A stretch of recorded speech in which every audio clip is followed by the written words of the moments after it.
three basic principles that we're going to look at. The first is sticking to center. The second is awareness of the energy feeling, the life force. And the third is your stretch. So when you get these three components together, you get internal energy being produced and manifested as physical force. So with these exercises, we're first finding the center by touching the feet. Once we touch the feet, we can feel the whole body. If you take a minute to put your mind inside your training partner's body, just to fill their body with your consciousness, it gives you more space in which you can feel, and it gives you more control. So your level of feeling and your level of control are directly relevant. So take time to feel the feet, and that gives you the center. The center of gravity is always moving throughout the body, so we're not really concerned with this imaginary Dantian point that people talk about. It's actually not relevant at all. The center of gravity is in constant motion with a person's mass. What we want to do is feel the whole mass so we can feel where the center of mass is when I move throughout their body. So I feel his body. He places a force on me and I place a force on him. As soon as this force touches me, I want to stretch. But I want to stretch through the life force feeling.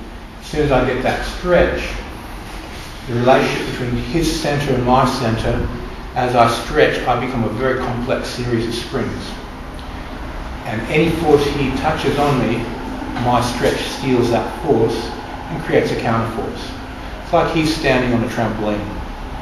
Any place he pushes on the trampoline, there's a counter force coming off the springs of the trampoline to push him back into the air. So I've got to basically relax and stretch my body in such a way that I'm sticking to his center in the same way as a trampoline sits underneath a person, and just stretch through the life force feeling to pick up his base. Each of the exercises starts from this platform where we touch the base, absorb the mind into our training partner, we stretch our body. Whatever technique we're working with, we're stretching into the person's field. He pushes in to stretch, and we just absorb consciousness in the center and stretch. We're stretching the joints mechanically and pushing everything out while we're stretching the feeling of the life force, and we're stretching the mind. The mind has to work outside of the body. As soon as you have the stretching principles refined, there is no body. Your body is just fully stretched out and elastic, and you're completely absorbed into your training partner. Now, the force that he puts on me as a basic training model, the moment I open the stretch up, it puts an equal counter force back on him. So it automatically trains the person. If they push on you, they're going to get balanced. So they naturally learn how to relax and ground out a bit more.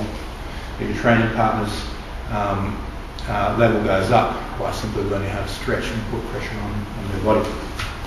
Okay. Now, for developing the tendons, we need our training partner to put a large amount of heavy, dead weight onto our body. So we need our partner to take his whole mass and bear it down onto the elasticity of the springs within our body. So we do this in the same way as if I'm touching this wall and I push myself off the wall, my entire weight goes through my arms and bears down onto the wall. I need my training partner to take his whole body weight, feel my feet and push down while I stretch. As I stretch, it generates counterforce and my tendons become stronger. The basic rules: stick to center, stretch, and always be aware of the energy. Now he is pushing himself off me. I'm not really bouncing him. All I'm doing is practicing how to stretch. The more different situations where he pushes his force onto me and I stretch, my tendons get more elastic, my mind becomes more supple, the energy field becomes more adaptable, and the internal energy starts to arise. Okay, so he pushes in, I just stretch into him. Now there's two models that I can use.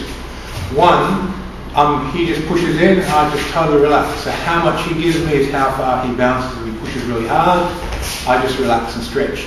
Do nothing outside of the stretch. The second method is as he pushes, I add to the stretch. So I stretch and shunt into him. So I move my mass through the stretch into my training partner. Now, what this will do is it will create a little bit of vulnerability in that as I move my mass through the stretch, in my training partner, he can use that to bounce me. So as you absorb into the life force, you drop your mass to the ground and stretch, and you let the wave come off the ground through the stretch. So it's like pulling a piano wire tight. The hammer for the piano when you hit it is on the bottom, that's your tailbone. It hits the stretch and it generates a wave of mass through a force through the stretched piano wire.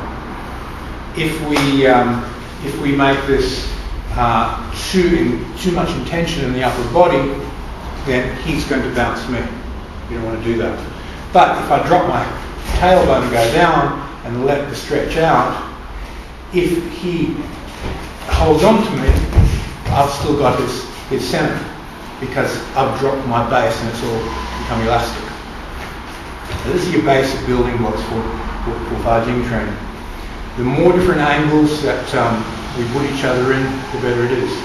So let's say he goes into basically a football tackle from rugby. He goes to tackle, I stretch and pick his base up. He goes in again, I stretch, and pick his base up. He comes in again, stretch, and we do the same routine.